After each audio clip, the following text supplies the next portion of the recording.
Jedi utilise la force pour la connaissance et la défense. Jamais. Ce sont des clients très importants, ils ne peuvent pas attendre. Eh ben, ils vont apprendre. Nous avons juré de protéger jusqu'à la mort la pierre du temps. Et j'ai juré de plus manger de glace, mais Pareil qu'on a créé un parfum pour moi. Ah, ça nous botte tous de t'entendre dire ça. Il faut avouer que voir Donnie massacrer un nazi, c'est presque aussi chouette que d'aller au cinoche. Bienvenue dans ce nouvel épisode de LNNDS. LNDS, c'est le format news de la nuit des sorties. Warner, Netflix, Disney, etc. On analyse l'actualité sous toutes ses coutures. Et pour ce faire, je suis avec Al. Bonsoir, Al. Bonsoir Ista, comment ça va? Ça va, pas la forme de ouf, mais ça va. Ouais, pourtant t'as regardé X-Men, je croyais que ça te donnait la patate. Ah, c'était génial. Un petit moment de bonheur Très très bon épisode. dans ton mal-être. Comme d'hab. Super réussi cette série, on en reparlera, mais ouais, je suis très content de ce qu'ils ont fait sur les X-Men. Ouais, c'est sympathique. Et est-ce que tu as passé un bon week-end? Parce qu'on se pose jamais la question, mais est-ce que tu as passé un bon week-end, Ista? Oui. Et toi, tu as passé un bon week-end? Ouais, un bon week-end, un peu chargé, parce qu'on a eu... on a pas mal record, j'ai pas mal fait de montage, donc voilà. Mais heureux. Heureux, pourquoi? Parce que je suis content d'enregistrer avec toi. Merci, gentil. Bah oui, attends, un peu de gentillesse. Oui, il en faut. Après tellement de haine envers Rebel Moon qu'on a déversé. Je vois pas de quoi tu parles. Allez écouter l'épisode de mercredi. Et ouais, on va commencer ça. Ouais, on va commencer. On commence souvent par la cérémonie. Là, on va parler de Cannes. C'est pas la première fois qu'on en parle, mais c'est passé quelque chose sur Cannes, notamment cette semaine, n'est-ce pas? Ouais, du coup, Cannes qui arrive dans moins d'un mois. Et on vous avait déjà parlé un peu de la première vague de sélection qu'il y avait eu. Et là, on a eu une nouvelle vague de sélection avec un peu plus de diversité, puisqu'on a enfin un film d'animation, Ista. Oui, c'est fou cette histoire. Ouais, c'est fou. Hein. Parce qu'effectivement, on trouvait ça bizarre que la cérémonie allait, on en avait parlé, allait récompenser Ghibli avec un prix d'honneur, c'est ça, trophée d'honneur. C'est ça, ouais, une palme d'honneur. Une palme d'honneur, voilà, c'est ça le mot que je cherchais. Donc pour un sujet d'animation, mais il n'y avait pas de film d'animation. Effectivement, là, il y en aurait deux même. Il y aurait donc le film de Hazanavicius. Ouais, la plus précieuse des marchandises, ça fait un moment qu'il bosse dessus, donc Michel Hazana, voilà, ça continue de mal prononcer les prénoms dans ce podcast. On s'arrêtera jamais. Mais ouais, qui avait fait The Artist, voilà, qui a un Oscar, qui est oscarisé. Oui, un Français oscarisé, c'est fou cette histoire. Et ouais, il revient avec un film d'animation, donc c'est assez surprenant quand même. Ouais, mais je suis très très curieux de voir ce qu'il a fait, parce que Hazanavicius, c'est un réalisateur que j'aime plutôt bien, je trouve qu'il fait des bons films. Même si OSS 117, à partir du moment où il était plus là, c'est devenu nul. Donc, et sinon, il y a un autre film d'animation qui s'appelle Flow, de Jeans Zibalodis. C'est un film d'animation avec un chat, voilà, c'est tout ce que je sais, j'ai vu un chat, et ça veut dire Mimi. Ouais, ce qui lui est dans la sélection Un certain regard, Flo. Donc c'est un peu les films un peu plus confidentiels, un peu, mais ils ont quand même leur propre sélection à Cannes, alors que le film de Hazanavicius est en compétition, lui. Donc voilà, on a eu pas mal d'autres annonces. On a Arnaud Desplechin, voilà, qui est un habitué, qui est un Français qui revient en séance spéciale. Et on a aussi une grosse sortie quand même là-bas en termes de popularité. On a Le Comte de Monte Cristo, du coup, de Alexandre de la Patelière et Mathieu Delaporte. Donc ils avaient scénarisé les deux volets les deux volets des Trois Mousquetaires. Et voilà, ils reviennent avec le Alexandre Dumas Cinematic Universe, la nouvelle version. Mais j'ai l'impression que tout le monde s'en fout de celui-là. Je sais pas, il n'y a pas de... Oui, c'est vrai. Il n'y a pas de hype. Je vois la pub à chaque fois quand je vais au pâté, parce qu'en vrai, c'est eux qui le financent, mais j'ai l'impression que tout le monde s'en fout un peu. On n'entend pas vraiment parler, oui, j'avoue. On verra bien ce que ça donne. Mais ouais, il y a une sacrée sélection et on verra dans un mois les premiers retours dessus, quoi. Ouais, il y a aussi un autre truc que je voudrais revenir dessus, il y a un film d'Oliver Stone aussi. Il y a un nouveau film d'Oliver Stone qui s'appelle Lula. Ouais, je suis pas familier du cinéma d'Oliver Stone, donc tu vois. Ok, mais parce que je sais que c'est un réel connu. Moi, je sais plus si j'ai vu un de ses films. Il a quand même fait JFK, quoi, qui a marqué c'est ça. le cinéma américain, mais voilà. Considéré comme un grand réel, quand même. Oui, bien sûr. Donc voilà, mais après, je ne sais pas les détails. J'avoue, je ne connais pas son ciné, donc je vais pas en parler. Mais apparemment, c'est moins bien depuis quand même un certain moment ces films, donc à voir. Et il revient pas en compétition aussi, il faut le dire. Il revient aussi en spécial, donc c'est pas exactement la même chose. Mais comme c'était un gros nom, voilà, je voulais quand même le citer. Tu as raison. En parlant de gros nom, on va parler de Coppola, Francis Ford Coppola, n'est-ce pas? Connais pas. Connais pas. Un grand réalisateur, Le Parrain, c'est lui. Et Apocalypse Now. Apocalypse Now, Dracula aussi. Dracula, ouais. Donc bon, Vraiment des grands films, quoi. Et donc son nouveau projet, donc Megalopolis, dont on en a déjà parlé dans le podcast plusieurs fois, il me semble, il n'avait pas de distributeur, et là en fait on a appris qu'il sera distribué en France par Le Pacte. Voilà, c'est eux qui ont distribué Anatomie d'une chute et Borgo. Et ils sortiront donc le film vers fin septembre. Donc il sera en compétition à Cannes, hein. Les gens vont le voir à Cannes là, mais il sera fin septembre dans nos cinémas, en France en tout cas, et voilà. Et les États-Unis on ne sait pas, mais nous on l'aura en tout cas. C'est ça qui est fou en fait dans cette news, c'est qu'en fait nous on a une date de sortie, les Américains c'est pas sûr. Ouais. Pour l'instant, enfin ils galèrent à trouver un distributeur parce que le film il est jugé trop expérimental. Et vu le prix qu'il a et tout. Donc j'espère qu'il va trouver un distributeur qui va accepter de le poster là-bas. Après, nous, heureusement, on l'a, donc ça me va. Moi, ça me dérange pas. Mais ouais, j'espère qu'il trouvera le distributeur parce qu'il manque que ça, vraiment, parce que là, il est à Cannes, il a réussi à finir le film. Enfin voilà, il manque que vraiment un distributeur et on espère que voilà, il va en trouver un. Ouais, moi je me dis qu'à 24 pourrait peut-être aller le chercher, mais ça pourrait être dans leur mood ça. Alors en tant que distributeur à 24, bon. Je vais pas te mentir, c'est pas le meilleur distributeur de tous les temps. Ouais. Ils sont très compliqués. Donc Ouais. bon, ça va. Je pense pas que ça va être 24. Mais je dis ça parce qu'il me semblait bien qu'ils étaient distributeurs sur certains films. C'est pas tout le temps eux qui produisent des fois. Enfin bon, mais bon. Ok. Ensuite, on va parler d'un autre habitué du Festival de Cannes, puisqu'il fait partie des réalisateurs qui ont 2 palmes d'or à Cannes. Donc Ruben Östlund, que Ista adore, il va sortir un prochain film qui s'appelle The Entertainment System is Down. Et genre, c'est une satire, bon, comme il aime bien en faire, où dans un avion en plein vol, on va dire que les télés vont plus marcher. En gros, tous les appareils électroniques qui permettent de se divertir dans un avion vont arrêter de fonctionner. Ça va créer le chaos autour de tout le monde dans l'avion. Et apparemment, Keanu Reeves serait une des stars qui serait dans le film. Donc je pense que Keanu Reeves va tuer des gens dans l'avion en mode John Wick. C'est le mec, j'en sais rien. Je sais pas ce qui va se passer, mais en tout cas Keanu Reeves est recruté dans ce truc-là et je m'attendais pas à le voir là-dedans. Voilà. Mais C'est vrai mais que c'est écoute, étonnant.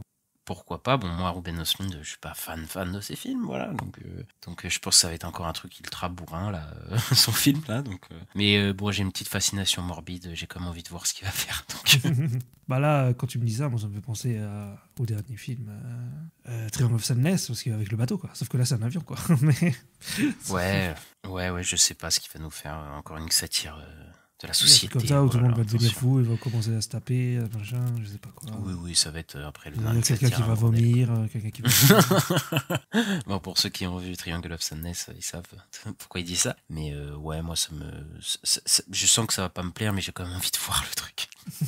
Et ensuite, on va parler d'un autre habitué aussi de Cannes, qui était allé à Cannes avec Once Upon a Time, il semble, il y a un moment déjà. Et ouais, c'est Quentin Tarantino qui lui aussi a une palme d'or. Il ne fera plus son film de Movie Critic, on en avait parlé plusieurs fois dans l'émission, comme quoi ça pourrait être son dernier film, et apparemment non, c'est fini, il a abandonné l'idée. Apparemment, ça devait inclure donc Brad Pitt dans le film, qui devait revenir en tant que Cliff Booth, donc son personnage de Once Upon a Time in Hollywood, et apparemment, d'après des rumeurs, et Ista, tu me confirmes, qu'il devait y avoir des personnages, en gros, de son cinéma qui devaient intervenir dans le film à plusieurs moments. Ouais, ça devait être un genre de Avengers Endgame à un moment. Et en fait, il y a eu plusieurs idées, mais il y avait une idée de faire un film dans les années 70 et de reprendre un peu tous ces persos des années 70, en gros, comme il a beaucoup de films qui sont dans les années 70, donc il y aurait plusieurs personnages de ces films qui reviendraient. Effectivement, il y avait aussi une histoire de... Je crois que ça se passe dans un cinéma et que dans le cinéma, en fait, tu aurais les acteurs qui reprendraient des rôles d'anciens films. Il y avait des histoires comme ça, mais ouais, sur le coup, en tout cas, il a abandonné l'idée. Il veut faire autre chose, je pense. Ouais. Pourtant, il était... il avait l'air assez loin dans le truc. Enfin, loin. En tout cas, Ouais, quand même, ouais. il avançait. Il y a eu Et plusieurs réécritures. Il disait qu'à la base, c'était un film sur critique de films porno, je crois, un truc comme ça. Et ça a bougé plusieurs fois. Ouais, après, ça m'étonne pas. Voilà, il écrit, il réécrit, il efface, et voilà, il change le truc. Et au final, bon, ça lui a pas plu. Je pense que ce que ça a donné au final.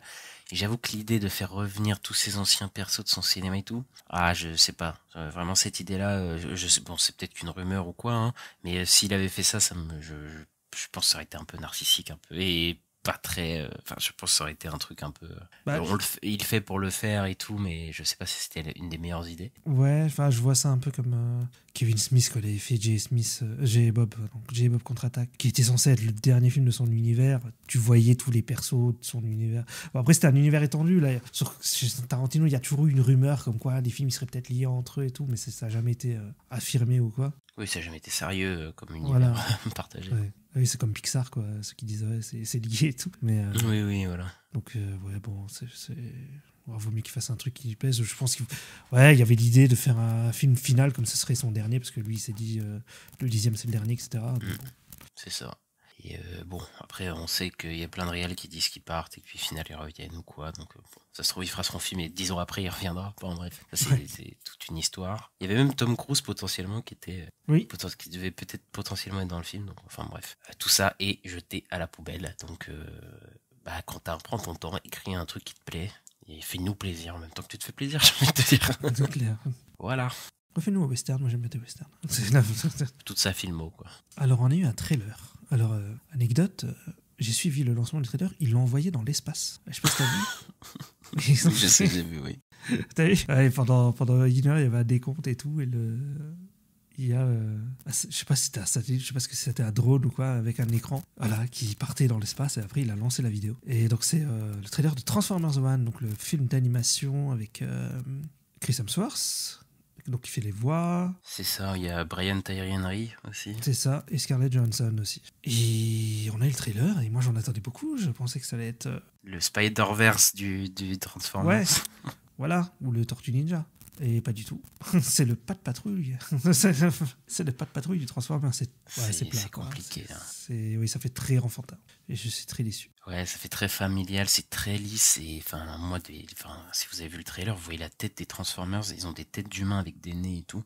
Genre, moi, je suis pas du tout fan de l'idée, quoi. Genre, je sens plus du tout le côté mécanique, quoi, du truc. Enfin, ça me sort tout de suite du truc. C'est un truc hyper lisse. Et l'humour et tout, genre, j'ai l'impression de voir un film random de ce genre-là, quoi. Donc, ouais, moi, il me fait peur, ce film. Oh, je pense qu'il va pas être... Enfin, il sera peut-être sympa à regarder avec des... Enfin, si t'as, je sais pas, un neveu de 5 ans, tu vois, mais bon... Non, je l'emmènerai voir des meilleurs films, quand même. Ok. Et ouais, je suis très déçu. Je m'attendais à un bon truc. Et le film est réalisé par le réalisateur de Toy Story 4. Mm-hmm. Donc bon, ce sera peut-être un film, peut-être un film inutile comme Toy Story 4. Ouais. Donc voilà, on verra. Bah après sur les films d'animation, c'est un peu... Ouais, je sais pas. Mais bon, écoute, on verra. Mais moi, j'y crois pas trop. Je pense que ça va être pas terrible. J'y crois pas non plus, t'inquiète. On va parler d'un catcheur, parce qu'on aime bien parler de catch dans cette émission. Voilà. On a une petite news catch cross cinéma. C'est Cody Rhodes, donc le nouveau champion de la WWE, n'est-ce pas, qui va jouer dans le reboot de Naked Gun avec Pamela Anderson et Liam Neeson. Et le Naked Gun, c'est quoi? C'est y a-t-il un flic pour sauver la reine? Voilà, donc c'est le reboot de ça, donc la parodie des films complètement débiles là dans l'avion. Avec comment il s'appelait l'acteur? Leslie Nielsen. Leslie Nielsen, qui était très drôle, moi il me faisait beaucoup rire. Oui, et puis il était dans Y a-t-il un pilote dans l'avion aussi? Ouais. Bah, je sais pas, c'est celui-là ou c'est... Enfin, je sais plus. Parce qu'il y en a plusieurs qui s'appellent Y a-t-il en fait. Oui, ils s'appellent tous Y a-t-il, mais c'est pas Y a-t-il un pilote dans l'avion, il fait pas partie de la franchise Y a-t-il un flic. D'accord.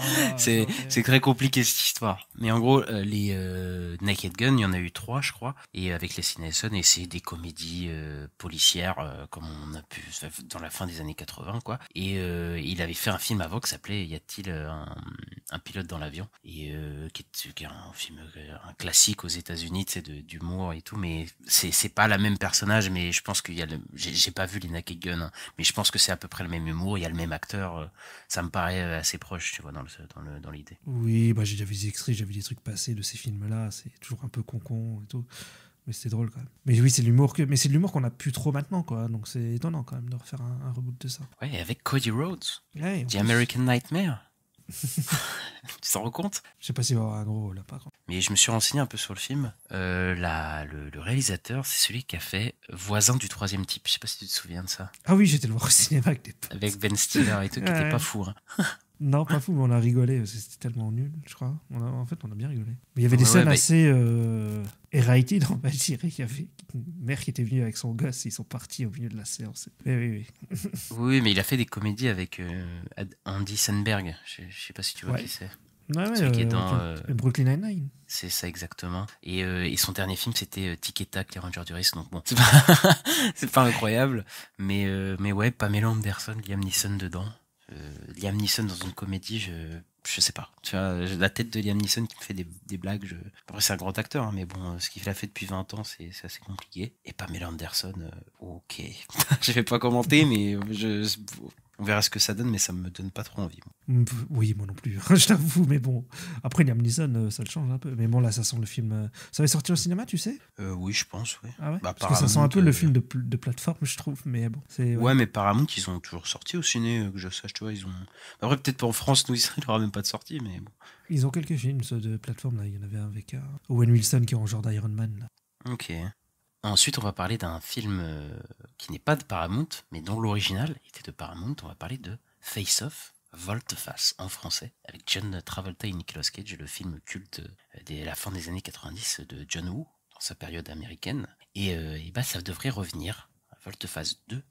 Ça fait longtemps que c'est dans les cartons et tout, mais il n'y a pas de truc sérieux dessus. Mais là, apparemment, ça serait vraiment sérieux. Et le film devrait être réalisé par Adam Wingard et scénarisé par son scénariste, avec qui il a fait quasiment tous ses films et dont le dernier Godzilla. Et ouais, Adam Wingard, c'est un tâcheron, donc bon, adapter ça, je sais pas si c'est une bonne idée. Surtout que bon, ceux qui ont vu la fin de Face Off doivent se dire what the fuck, pourquoi il y a John Travolta et Nicolas Cage, les deux qui reviennent. Très bizarre, mais je pense que bon, ils vont par un passe-passe scénaristique, ils sont capables de ramener les deux. Donc bon, pourquoi pas. De toute façon, le film est complètement over the top, on s'en fout. Mais moi, c'est plus au niveau de la mise en scène que ça me fait peur, ça. Ah oui, parce que John Woo, c'était complètement explosif, quoi. Après, pour les fans, ceux qui sont fans de John Woo, ils disent que c'est du John Woo très soft, Face Off 2. Ah ouais? Oui, parce que bah il a pas pu se lâcher et tout à cause des studios américains, tout ça. Mais bon, ce sera infiniment mieux, je pense, que ce que Adam Wingard pourrait faire. Donc. Ouais, je sais pas si c'est une bonne idée de faire revenir ça. Travolta, en plus, ça fait longtemps que j'ai pu vu au cinéma Travolta. Ces derniers films, c'était pas fou, hein, Travolta. Donc bon, ouais. Je suis pas convaincu par le projet, je t'avoue. Je pense que Volte-Face, ça doit être un film, mais je vois pas pourquoi on fait une suite. Après, ça peut être marrant, quoi. mais ouais. Bah, le 1, moi, il me fait beaucoup rire. Surtout, il y a une scène Ah oui, à l'église. moi, je l'aime bien, ouais. Il y a une scène à l'église où Nicolas Cage, il pète un câble. Et genre, il se fait passer pour un prêtre et elle me tue de rire, quoi. Je me la passe des fois tout seul. Et voilà, et c'est trop drôle. Enfin bref, on verra ce que ça donne, mais pas fan du réal, quoi. Moi, j'avais un souvenir que tout le monde se faisait buter et que c'était pas grave, tu sais. Il y a plein de gens de civils qui se font buter dans le film. Oui. Et c'est ça, tu filmes ça comme si c'était normal, c'est pas très grave, quoi. Sony, qu'est-ce qu'ils ont fait? Ils ont signé un deal pour faire des films et des spin-offs, en tout cas des séries télé, basées sur le Cluedo. Non, ce n'est pas un Camlox. Oui. Bah ouais, c'est un peu spécial parce que le Cluedo, c'est un genre de whodunit. Donc ils vont faire des whodunits, des films, et ils vont faire un univers étendu Cluedo. Ouais, très bizarre. C'est compliqué là. Ouais. On va voir la série Moutarde, The Show. Oui, c'est le colonel Moutarde avec le chandelier dans la cuisine. Donc ouais, bon, après c'est des whodunits, quoi. Après il faut voir ce qu'ils en font, mais malheureusement, tu as dit quelque chose qui est assez alarmant, Sony. Donc effectivement, c'est très alarmant quant à la qualité de ce qu'ils vont nous offrir, quoi. Donc ouais. Sony en série télé, c'est quand même The Boys. Ah, c'est eux qui font produit The Boys, d'accord. Ouais. Donc en série télé, ils font pas des trucs dégueux, mais oui. Ouais, mais attends, t'as cité une série. Tu sais, je sais plus, il y en avait une autre, je crois. J'avais regardé, mais si en série télé, ils font pas des trucs dégueux, mais. Ok. Mais en film, par contre. Oui, en film, c'est plus compliqué. Ensuite, on va passer aux plateformes. Et oui, parce qu'on va parler de Netflix. Et ben Netflix, ils en ont marre, Ista. Ils sont en mode, c'est bon, on en a marre de donner nos chiffres, on donne plus nos chiffres. Et donc du coup, Netflix a dit qu'ils vont arrêter de nous donner les chiffres d'abonnement qu'ils ont chaque année, chaque quart d'année. Ils nous donnent, tu sais, leur abonnement, leur total et combien ils ont gagné par rapport au quart précédent. Et ben ils vont arrêter de faire ça en 2025. Donc c'est la dernière année où on a Netflix qui nous donne ses subscribers. Et ils ont atteint quasiment les 270 millions de subscribers, donc c'est le plus gros service de streaming, hein, voilà. Et ils ont rajouté 9,3 millions dans ce premier quarter, donc cette première saison de l'année. Ils ont triplé leur estimation, donc ils ont gagné encore plus de followers. C'est impensable parce que moi je regarde même plus Netflix. Bah moi aussi. Hein. Donc voilà, mais ils ont quand même augmenté. Bah ça c'est quand tu mets les pubs, t'augmentes l'abonnement, tout ça. Ouais. La fin du partage de compte aussi, ça a dû beaucoup aider. Donc voilà, mais Netflix, il roule sur le monde alors que bon, t'as pas l'impression, tu vois, comme ça. C'est ça qui est très bizarre, effectivement. J'écoutais une vidéo d'écran large qui parlait de Netflix tout à l'heure. Ouais. Et, il disait qu'il pense que en fait, le fait qu'ils donnent plus les nombres d'abonnés, c'est aussi parce que en fait, Apple et Amazon ne les donnent pas. En fait. Eux, ils les donnent pas du tout. Ouais, bah ouais. En fait, il y a, je crois, Disney qui les donne. Et peut-être Paramount, mais... Il y a Amazon aussi, je crois, qui les donne. T'es sûr qu'Amazon les donne? Parce qu'Amazon, comme c'est Prime Video, comme le Prime, c'est un truc un peu à part, où t'as aussi la livraison... Bah, il les donnait à un moment, parce que je me souviens que ça montrait un tableau où ça disait qui avait le plus d'abonnés, il y avait Prime dessus, je me souviens. Donc, ok. Après, je sais pas si... C'est vrai que j'ai pas de rapport de Amazon Prime. Bah, moi, j'ai pas de souvenir de news que Prime Video a annoncé... Non, mais peut-être j'ai dit de la merde. C'est à voir, mais il me semble avoir vu des stats dessus. Mais bon. C'est vrai que eux, de toute façon, c'est un peu, enfin, c'est pas exact sur leur abonnement vidéo, quoi. Bah oui, parce que quand tu prends le Prime, tu prends pas forcément pour la vidéo, en fait. C'est ça. C'est un truc en plus. Donc voilà. Ok, bon bah, il faut arrêter. C'est pas grave. Après, on aura le nombre de vues quand même toujours sur les shows, tout ça. Oui, bon, après ça, on sait pas comment ils truquent les chiffres, tout, dans tous les cas. Enfin, bref. Donc bon. Ces chiffres, de toute façon, ne veulent rien dire, on le rappelle. Voilà, ça ne veut rien dire, c'est ça qu'il faut retenir. Même si on en parle tout le temps. Alors, Netflix, ils ont révélé leur planning pour ce qu'ils vont montrer au Festival d'Annecy. Donc, le Festival d'Annecy qui va se dérouler du 9 au 15 juin. Alors, voilà ce qu'ils ont lancé au programme. Alors, il y aura du Arcane saison 2, du Big Mouth saison 3, Spellbound, That Christmas, The Tweets, la série d'animation de Zack Snyder, Twilight of the Gods, qui commence en automne 2024, le film Ultraman Rising et le film Wallace et Gromit. Pour la plupart, c'est des extraits et des making-of. Il n'y a que Ultraman Rising où ce sera vraiment le film en entier. Ce sera une world premiere. Ah ouais, voilà. ok. Les autres, c'est plus des extraits du footage, tout ça. Et il y a des choses qui t'intéressent dedans? Oui, bah Arcane, forcément. Coucou Cyril.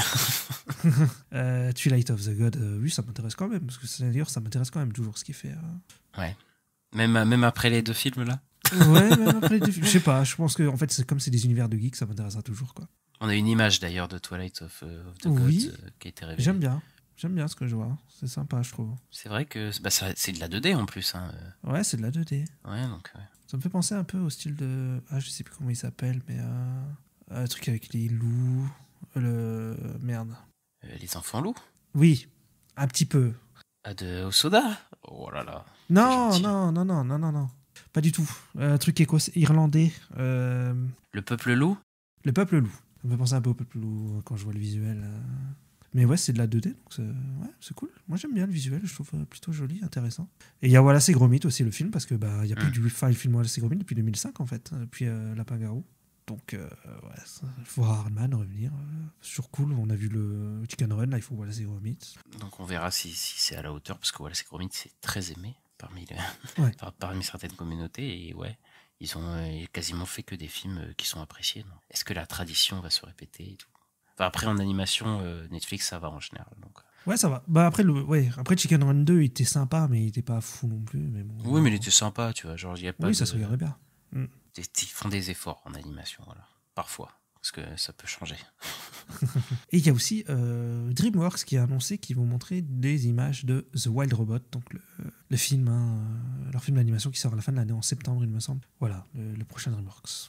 Ouais, bah, tu sais, on avait eu le trailer et tout, et ouais, on s'apprête à être déçus, parce que je sens le truc où on se dit, putain, ça peut être vachement bien, et puis en fait, quand on le regarde, c'est pas si bien que ça, je le sens. Ouais, moi j'ai un peu d'espoir, parce que je trouve qu'il y a eu Dragon, il y a eu des trucs, des fois, qui ont réussi à sortir des DreamWorks qui ont été bien, donc Chapeauté 2 était sympa, donc j'attends de voir quand même. On parlera plus la semaine prochaine de Annecy, parce qu'il y a la sélection qui va tomber là, dans la semaine.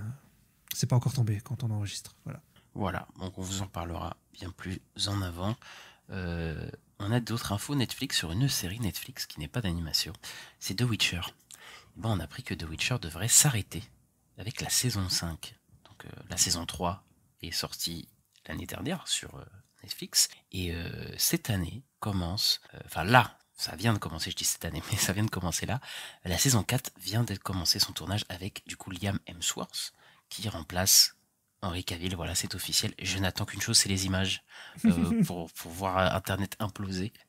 Mais ouais, je pense qu'ils ont senti un peu le vent tourner là, avec la dernière saison, tout ça, et même le départ d'Henry Cavill. Et du coup, ils veulent finir ça genre en 2 saisons et emballer ses pesées. Parce que tu te souviens, à l'époque, ils parlaient de faire je sais pas combien de saisons à la Game of Thrones. Hein.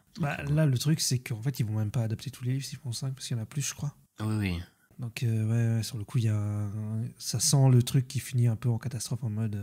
faut qu'on arrête, quoi. Je sais pas, il y a plus assez de monde qui regarde, c'est plus assez hypé, il y a plus Henry Cavill, voilà, quoi. Je connais pas les chiffres de la saison 3, mais je sens que c'est pas aussi ouf. Hein. Je pense aussi. La saison 3. Et là, avec le départ d'Henry Cavill, je pense qu'il y a encore plus de gens qui vont partir du projet, quoi. De toute façon, en vrai, c'était pas fou. Voilà. Non, la série était pas très bien, de toute façon, donc... Et je pense qu'ils ont gâché le potentiel et que peut-être un jour on aura une nouvelle adaptation par un autre studio et ce serait peut-être pas plus intéressant à voir le comparatif, quoi. Ensuite, on va s'envoler vers Amazon. On a une petite info. Fallout, c'est confirmé, va revenir pour une saison 2. On s'en doutait. Ouais. On en avait parlé. C'était pas confirmé, même si on le savait quasiment quoi à l'avance. Et on est content, histoire. Oui, très content. La série, elle a cartonné. Hein. Elle a bien fonctionné. Beaucoup de gens en parlent. Ouais, donc c'est pas étonnant, quoi. Ensuite, pour finir, à Amazon, MGM, ils vont produire un film de Lord et Miller. Qui est Lord et Miller ? Ceux qui ont fait les 2 films, 21 et 22 Jump Street, que j'adore. Voilà. Ils ont fait le Lego Movie, le premier, pas le deuxième, parce que le deuxième, je crois qu'il est pas fou. Et après, ils ont scénarisé plein de films, dont les Spider-Verse. Tempête de boulettes géante 1 et 2. Juste le 1. Mais ils l'ont réalisé le premier. Le premier, ils l'ont réalisé. Et le 2, je crois qu'ils l'ont scénarisé, il me semble. Bon, bref. En tout cas, ils ont été impliqués dans tous ces projets-là. Et ils vont faire un film en live action, il semblerait, qui s'appelle Project Hail Mary. Donc c'est un film qui devrait avoir en tant que star Monsieur Ryan Gosling. Et on a une date de sortie, ce serait pour dans 2 ans, le 20 mars 2026, au cinéma. Ouais. Oui, on a le temps, clairement. Et ce serait adapté d'un bouquin, d'une nouvelle de Andy Weir, donc celui qui avait fait aussi The Martian. Seul sur Mars, donc voilà. Et c'est basé sur un futur proche où un homme qui est dans le coma et qui est atteint d'amnésie va devoir se rappeler qu'il a été envoyé à des années-lumière de la Terre pour sauver l'humanité d'une menace, je sais pas quoi. Donc c'est un genre d'astronaute. Et Ryan Gosling dans le rôle de titre, ça te tente cette histoire, Ista ? J'ai l'impression parce que Fielder et Chris Miller, ça va être sûrement de la comédie, je pense, non ? Pas forcément, c'est ça le truc. Okay. Je crois pas que le projet soit un truc comique de base. D'accord, ok. Parce que le Fielder et Chris Miller, généralement, c'est quand même plutôt de la comédie. Parce que là, j'ai dit, Gosling, en fait, il continue la comédie, parce qu'en ce moment, il est très dans cette phase-là. Mais ouais, après, oui, pourquoi pas, je suis curieux. Revoir Fielder et Chris Miller à la réal, ça fait longtemps. Après, je sais pas s'ils sont à la réal, en vrai. Normalement, ils sont notés comme étant à la réal. Ok, d'accord. Ça fait Et d'ailleurs, le film est écrit par Drew Goddard, qui a fait La cabane dans les bois, qui est impliqué aussi. Ouais, le casting, moi, il me donne plutôt envie, en tout cas, du projet, ouais. Après, Lord et Miller qui reviennent au live, parce qu'ils ont beaucoup participé à des signes d'animation, et qui feraient un truc de science-fiction, et peut-être en dehors de leur zone de confort. Moi, j'ai envie de voir ça, parce que je trouve que c'est des mecs qui ont un super tempo. Donc, on va voir s'ils vont réussir à l'infulser dans un film de SF, et potentiellement sérieux, avec Ryan Gosling. Donc, moi, je dis oui, je valide. Oui. En espérant qu'il se fasse pas virer comme sur Star Wars et comme sur The Flash et comme sur... Oui, effectivement, parce que là, c'est la longue liste des projets annulés de Lord et Miller et tout. Et on va s'envoler, Ista, vers le pays imaginaire, le pays magique qui est Disney, non ? Oui. Et oui, on s'envole et on va parler de Disney. Et ils ont un projet d'une adaptation de jeux vidéo, encore une fois, Ista, tu te rends compte ? Mais non, on en parle tout le temps des jeux vidéo. C'est vrai, sauf que là, c'est une adaptation de jeu que eux-mêmes ont produit, quand même. C'est Kingdom Hearts. Et oui, parce qu'ils ont été impliqués dans le projet, dans un jeu qui s'appelle Kingdom Hearts, qui est... je fais genre comme si c'était pas un des trucs les plus connus. Voilà.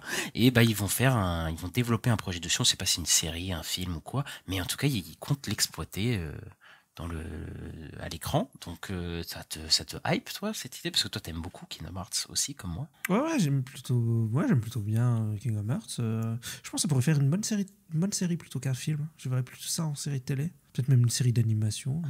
Parce que là, vu les gabarits des personnages et tout, je verrais plutôt de l'animation sur les personnages. Ouais, parce qu'il faut savoir que en fait, Kingdom Hearts, pour ceux qui ne savent pas, c'est un garçon, on va dire, qui va dans un monde où il y a Donald, Mickey et tous les persos de Disney, quoi. Et en plus, il y a des persos de Final Fantasy. Donc, c'est un peu, voilà, c'est un truc un peu fou. Donc, bon, peut-être ils le feront en animation d'ailleurs aussi, c'est peut-être mieux. Parce que là, c'est compliqué. Ouais, je me demande aussi si Square Enix ils vont avoir leur mot à dire quand même. Est-ce qu'il y aura des personnages de Final Fantasy et tout? Voilà. Parce que dans les derniers, dans le 3, je crois que t'as pas beaucoup de persos de Final Fantasy. Hein. Beaucoup moins, je crois que. Non, je sais plus. Si, je crois que t'en vois pas beaucoup. T'as plus des persos de Disney. Mais bon, ouais. Après, pourquoi pas? Ça pourrait me plaire. J'aime bien l'univers, donc ouais. Ouais, bah après, il faut voir qui adapte ça et comment, parce que j'avoue qu'en live action, je me vois pas Mickey et Dingo et tout ça serait trop bizarre. Ça sera l'aspect j'aime, quoi. C'est vrai que ce sera chelou, je pense. La Roger Rabbit, tout ça. Disney, alors ils font souvent des adaptations de leurs attractions. Il y a eu l'année dernière notamment la Maison Hantée. Et voilà, des plus connus c'est Pirates des Caraïbes aussi. Et bien là, ils vont faire l'adaptation du Space Mountain en film. Voilà. Et ça va être écrit par Josh Applebaum et André Nemec, qui ont notamment travaillé sur Mission Impossible Ghost Protocol et sur les 2 films Tortue Ninja produits par Michael Bay. Voilà, donc ça donne envie, non? Ouais, pas du tout. Parce que bon, Space Mountain, je sais pas ce qu'ils vont faire avec ça. Parce que bon, à part Pirates des Caraïbes, est-ce qu'il y a déjà eu une adaptation d'une attraction Disney qui a marché? Je ne sais pas. Je ne crois pas. Ouais. Je sais pas s'il y en a beaucoup en plus. Non, je pense pas qu'il y en ait beaucoup, mais en tout cas, je crois. Voilà, et Space Mountain, je sais pas. Hein? Tom Holland? Bah déjà ça n'a pas marché mais je l'aime bien. Et surtout je crois pas que c'est une adaptation d'un truc, je crois que c'est un truc original, hein. Je sais plus, il y a une histoire derrière. Non mais je crois qu'il y a un truc derrière, mais faudra.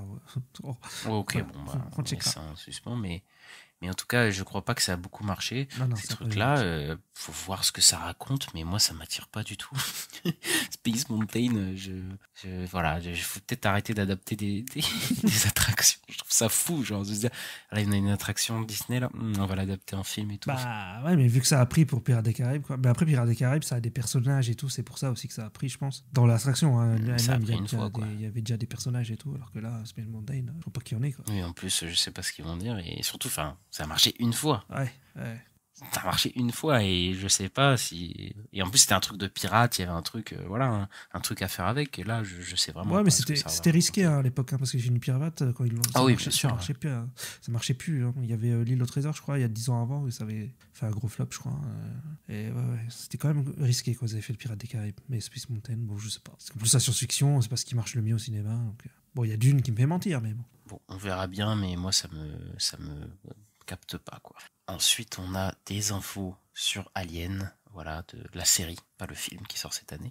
Ça devrait se passer 30 ans avant les événements du film Alien original. Est-ce qu'on va voir David dans cette adaptation, Est-ce qu'on va voir Michael Fassbender? Non, je pense pas. Je pense que c'est fini, David. Hein. C'est au revoir. Je pense que tout ça, c'est fini. Non. Est-ce qu'on verra Ripley, elle a quel âge dans le premier? Oula, mais elle a... tu veux la voir comment 30 ans avant Après, techniquement, s'ils sont cryogénisés, là... Ah oui, c'est vrai. Mais je crois pas qu'il y aura Ripley du tout. Non, enfin, j'espère pas. En tout cas, qu'ils vont faire un truc avec Ripley, quoi. Mais je sais que c'est avec des jeunes aussi, je crois, celui-là. Cette adaptation aussi, donc... On verra, écoute. Moi, j'aime bien la licence Alien, donc j'ai envie de voir. En plus, Noah Hawley, c'est lui qui a fait Fargo, il me semble. La série. Super série, hein. Très très bonne série. Donc, on est sur un casting pas dégueu, quoi. Et d'ailleurs, il me semble que la série se passe sur Terre. Il me semble que j'avais lu ça. Donc... c'est vrai que moi, quand tu me dis ça, ça me rappelle des mauvais souvenirs parce que je me rappelle Alien vs Predator régulière. Donc le 2. Oui, c'est vrai. Qui se passe sur Terre avec des jeunes, voilà, où c'est en mode slasher un peu, où c'était vraiment pas bien, quoi. Et on voit rien. Et où on voit rien du tout. Ouais, ça fait un peu penser à ça. Après, une série Alien, je sais pas comment ça va s'en sortir. Ils vont dire que les aliens ont débarqué du coup sur la Terre avant et tout. Ouais, bon, je sais pas. On verra les premiers trailers, mais moi, le film m'emballe, ça. C'est comment je suis avec les séries en plus. je me méfie beaucoup. Après, moi, le Noah Ely, il me fait un peu... il me donne envie d'y croire, quoi. Bon, on va parler de Marvel, parce qu'on parle souvent de Marvel. Il se peut, oui. Alors, il y a eu Lisa Singer. Donc, Lisa Singer qui a travaillé sur You Friendly No Mode, Spider-Man. Elle a fait un petit tweet pour dire qu'elle a été réembauchée chez Marvel Studios, parce que voilà, elle n'était plus sur le projet Friendly No Mode, Spider-Man. Qu'elle a été réembauchée par Marvel Studios pour un nouveau projet, mais qu'elle ne peut pas en parler pour le moment. Voilà, elle ne peut pas en dire plus, quoi. Donc, qu'est-ce que c'est donc que ce projet? Bah, j'imagine que tu as des théories. Bah, je pense que c'est un projet d'animation, sur le coup. Après, est-ce que j'ai des théories? Bah, hein, moi, j'ai envie que ce soit Spider-Man 98, tu vois. Mais... 98. C'est vrai que ça se trouve, elle fera la série, puisque la série X-Men a l'air de pas mal marcher. Ouais. Et d'ailleurs, dans la série X-Men, il y a des personnages extérieurs aux X-Men qui apparaissent. Donc, Ouais. peut-être qu'ils vont nous teaser quelque chose d'autre, et voilà, peut-être qu'elle sera là-dessus, quoi. Bah, moi, j'aimerais. Mais d'ailleurs, on sait quand ça sort, Friendly Neighborhood de Spider-Man? Ça sort cette année, mais on n'a pas de date pour l'instant. Oui, on n'a toujours pas de date. Ouais. Bon, bah, en parlant de Spider-Man, on a des petites infos sur Spider-Man 4. Alors, la volonté des studios, ce serait d'annoncer le réalisateur donc, dès mai, à peu près, dès cet été, quoi, en gros. Donc, assez vite. Jonathan Goldstein et John Francis Daley qui ont fait Donjons et Dragons, qui seraient parmi les top choice, quoi. Ils seraient en train de considérer pour être les réalisateurs du fameux Spider-Man 4. Il y a Tom Holland qui a dit qu'il était impliqué dans le projet très tôt, dès le début du projet. Je crois que c'est la première fois qu'il est... Donc il aura tous les spoilers. Il y aura tous les spoilers. Il aura tous les spoilers et il va peut-être les lâcher, quoi. Exactement. En fait, on voit souvent ça. J'y pensais quand j'ai vu cette news. Je me suis dit, tu sais, Robert Downey Jr., quand il y a eu Iron Man 3, c'était pareil. Il a ramené Shane Black et tout. Et ils font souvent ça une fois que les acteurs sont bien connus, ils sont bien impliqués dans le processus, ils deviennent producteurs, tout ça. Et, bah, j'espère qu'il aura son mot à dire. Peut-être ça va être sympa, celui-là. Il peut faire... Ouais, bah, les réalisateurs, ils me branchent plus que John Watts, pour le coup. Et bah, j'espère qu'ils vont pouvoir s'imposer un peu, tu vois, dans ce monde de brut qu'est Hollywood, chez Marvel et Sony. Et ils vont pouvoir proposer quelque chose un peu de frais sur Spider-Man, parce que Spider-Man au cinéma a vraiment besoin de frais, quoi, de nouveau. Et pas nouveauté genre multivers, hein, s'il vous plaît. Oui, c'est ça. Bon, ça, c'est même plus une nouveauté, c'est déjà arrivé. Ouais. Oui, mais bon. Ça... On dira, putain, Spider-Man, il a jamais fait un truc avec Wolverine et puis il te ramène Wolverine. Enfin, je sais pas, tu vois, j'ai très peur, tu vois. Après, moi, j'aimerais bien Daredevil parce que, en fait, pour moi, quand j'étais gamin, le Caïd, c'était un gros méchant de l'univers de Spider-Man. Donc, je l'ai connu comme ça, moi, le Caïd. Pour moi, c'était en ma tête, c'est plus lié à Spider-Man. Et c'est pour ça que j'aimerais bien voir le Caïd, quoi. Le Caïd, ça veut dire Daredevil aussi derrière, quoi. Mais d'après les rumeurs, il tournerait en septembre. Hein, donc, ce serait annoncé assez vite, le réalisateur dessus. Ok. Et on a aussi quelques petites choses à manger sur Avengers de Kang Dynasty, qui s'appelle plus Avengers de Kang Dynasty, sur le coup, Avengers 5. Alors, il serait réalisé par quelqu'un qui n'a jamais fait de film Marvel auparavant. Et il serait tourné en début d'année prochaine. Tu veux faire un pari, Al? Vas-y. À 3, on le dit, ok? À 3? J'ai personne en vrai. Ouais. T'as vraiment quelqu'un? Bah, tu dis un truc au hasard, vas-y, vite. Ok, t'es prêt? 1, 2, 3. Zack Snyder. On a pris deux opposés du spectre et aucun des deux ne le fera. Donc ouais, je sais pas ce qu'ils veulent, ce que ça veut dire, mais du coup ce serait peut-être un réalisateur de série aussi, je me dis. Et ça me saoulerait. Bon, après si là ils ont plutôt fait un bon truc sur Spider-Man 4, c'est les deux qu'on fait Donjons et Dragons, donc ils peuvent peut-être aller chercher des mecs, voilà. Drew Goddard, ça pourrait être pas mal, tiens, tu vois, ou ce genre de choses, mais ouais, faudra attendre malheureusement. Mais... Peut-être Drew Goddard, oui, parce que Drew Goddard, il était écarté, lui, il serait écarté des noms pour Spider-Man 4, peut-être que pour Avengers, ouais, peut-être. Ouais, à voir. De toute façon, si ça commence en début d'année prochaine, c'est pareil, le nom, on l'aura cette année, quoi. Ouais, bah ouais, ça va aller vite, donc faut peut-être l'impliquer à un moment, quoi, le réel, donc je pense que ce sera pour bientôt aussi, et on en parlera dans l'émission, évidemment. Et pour finir cette vague de news, on va finir avec une news Marvel qui donne le smiley-sta. Blade va rentrer en production cet été au Mexique. Est-ce que ça t'excite cette news? Bah là, je vois le mème de Antoine Allais qui fait enfin, tu vois. Ouais. Ah ouais, moi je suis content. Mon Blade, j'aime beaucoup. Hein, le Blade 2 de Del Toro. J'aime beaucoup ce film. Voilà. C'est un personnage que j'aime beaucoup, que j'aime bien. Les vampires, tout ça. Le côté fantastique chez Marvel, c'est un côté que j'aime bien, que j'ai très envie de voir avec les Ghost Rider, ce genre de choses. Donc ouais, moi je suis content si ça commence vraiment, puis il serait temps, parce que ça a été Mahershala Ali, c'était 2019, hein, à la Comic-Con, c'est 2019 qu'il a été annoncé, donc bon, va falloir que ça sorte à jour, quoi. Ouais, clairement. Bon, moi je suis juste content que... content.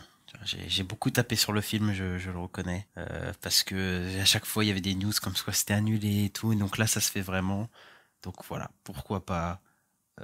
J'ai envie d'y croire, voilà, Ista, je te dis, j'ai envie d'y croire. Premier film rated R du MCU, un budget en plus un peu plus restreint, donc voilà, peut-être que la formule va être un petit peu renouvelée.